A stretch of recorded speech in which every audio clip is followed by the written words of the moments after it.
What's going on, everybody? So just got back from a big conference and doing some customer service, and over the past years, just helping hundreds of local small retail businesses. The main common pain point that they have is employees and staffing, and so I've had some of the same issues in my business, but it's time to evolve a little bit.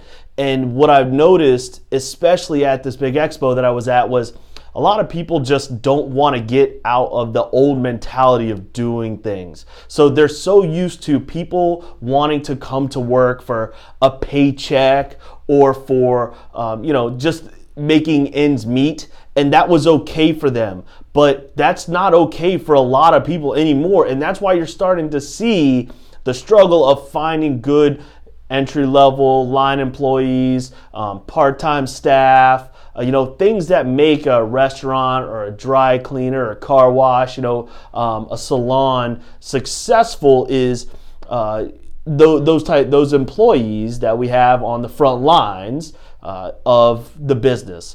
And so I was sitting with a customer, and it just kind of hit me really hard. And I wanted to share a little bit of the conversation and a little bit of thoughts, a little bit of insight I've been seeing, especially over last year and this year. And it's taking on what's become really, really sexy for a lot of people, and that is business ownership. Business ownership now means a lot. It's a lot different than it was, 10, 15 years ago, where you opened up a brick and mortar spot. Now you have people that are business owners that can do online stores and sit at their house and then take their, personal time and make $100,000 a year selling t-shirts. A friend of mine was telling me, he heard a story I was listening to on one of his podcasts. Guy makes $400,000 a year selling t-shirts. You can go to the store and buy and sell goods right now. Amazon, eBay, places like that make it okay. Also, too, you're dealing with, the small business owner, and we're all dealing with the Ubers of the world, where you can work on your own schedule. One franchise concept I know has a hard time because they're in the college space, and a lot of college kids work for them. And so they're having a tough time because those college kids now can just drive Uber, right, and make money. Or the way they see make money, because there's some, things around that. But they can do that on their own schedule. And that gives them the entitlement, right? And the empowerment, I guess, of business ownership, because they work for themselves. So here's something that I've adopted, and I encourage a lot of people to adopt and move forward. And it's a little bit of a challenge, because it's going to challenge the way that you think. And that's to let go of some old ways of hiring, some old ways of the way that you approach your staff, some old ways of doing things. It's funny. There's never going to be an end solution to this thing, because one of my campaign manager, when I ran for office in Fort Lauderdale, he used to laugh. Marty was great, and he used to tell me, he's like, if it wasn't for employees and customers, business would be awesome. And that, it's a funny statement, it's a cliche thing, but it's a pain point that we're all going to have as business owners for the rest of our lives, or as long as we keep owning our business. So here's the challenge. I challenge you to give up the old way and try this new way.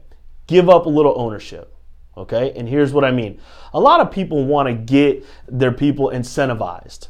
And so they'll do little things, and hey, I'll incentivize you if this makes me money.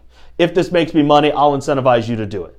And that's typical. I see it when people ask me about building sales teams. They're like, well, if I'm making this much money, I could pay them this. Like, slow down, right? Get out of that way of if then, right? Let's look at what happens if we open up the doors, get a little more transparent about the business with our employees. So I was talking with one owner the other day. I said, listen, give up 10%, right? If you're looking to incentivize people, right, and give them bonuses anyway, just call it something different. Remember, I own a marketing company. We always talk about positioning and the way things look and the perception. The bonuses will equal out anyway. right? So if you tell them that you're giving a percentage of ownership to the team, not just to an individual, then you'll start to create business ownership. Now they have a piece of the pie, right? They would have had a piece of the pie anyway, but now you're giving them a piece of the pie. So what does it require to do that? One is you got to take a look at your own business and figure out what it's actually doing every month and what the net profit is that they can be a part of. And then you have to be transparent. This is going to require you to have staff meetings. Hey, what a concept. Don't call them staff meetings.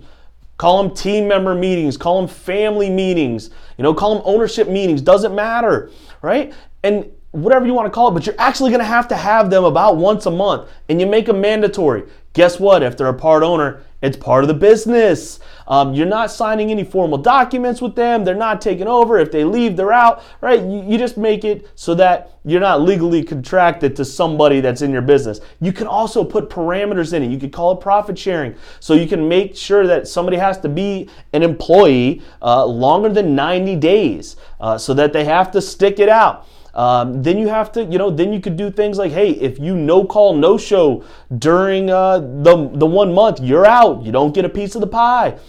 If you take, if you get a poor review online and it's warranted and you messed up, you're out. Let's say, and then what happens is they'll start to take hold of it. Everybody generally has a time clock or a POS or some sort of board where they have to, we all have the things on the wall that, for OSHA, things like that. And so what happens is you could put things there and it's just a statement. It says how you're doing. Hey, this is what yesterday looked like. This is what yesterday last year looked like. Here's what today last year looked like. Here's the specials that we're running. Here's the things that we're doing. Here's some things that I'm seeing. And then in the staff meeting, you recognize good performance. You recognize things that happen and you're a little transparent. Hey, we had to fix this. Right? Welcome to business ownership. It'll help them get a little bit more because the other side is I hear people all the time when they talk about staff, they talk about, they don't deal with what I deal with, right? Well, let them deal with it, right? Let them see a little bit of what it actually takes to run that business. Now, when it comes to hiring, think about how much more leverage that gives you. Right? Over your competitor who's just treating them like they want a paycheck, right? Oh, I just give these people in, I'm just trying to give them a paycheck. They should show up because I pay them, right? Old school mentality. Now, when you're hiring, watch how you position this. And I had a business coach, Michael Dill, taught me this tactic when I wrote down my vision, mission, and culture statements, and I want to give it to you, is look, you write down what those parameters are and everything that happens. Somebody sits in front of you for an interview, right? We're getting out of the old way of hiring people because they sent us in a resume or they filled out a job application. We don't do that anymore. When they sit down, you show it to them first. It's the first thing you do, and you let them read it.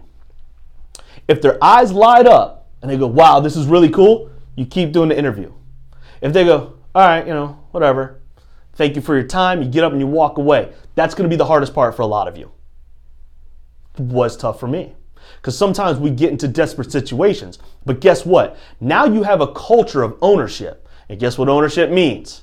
Right? You got to step up to the plate. Everybody's got to step up to the plate together. So a couple people take on a couple more shifts. Bail you out. You'd rather have good quality employees, family, right? Than you would somebody that's just showing up for a paycheck that doesn't care about you, doesn't care about the business, doesn't care about your customers, doesn't care about the other team members. That's how you get stuck in that cycle of desperation, and you get stuck in that mentality that employees are just a bad thing and they're a nuisance in your life. You start to create a culture of ownership, right? And you can be creative. However you want to do it is fine. But in the long run, you'll be way better off than you would have if you just went around and kept hiring for the sake of hiring because, oh my gosh, I need somebody. Create that culture. If you need a little help, here's a gift. I'll help you. I love this concept. I'm in on this concept. I'm doing it for me. And so I will help you frame it, talk about it.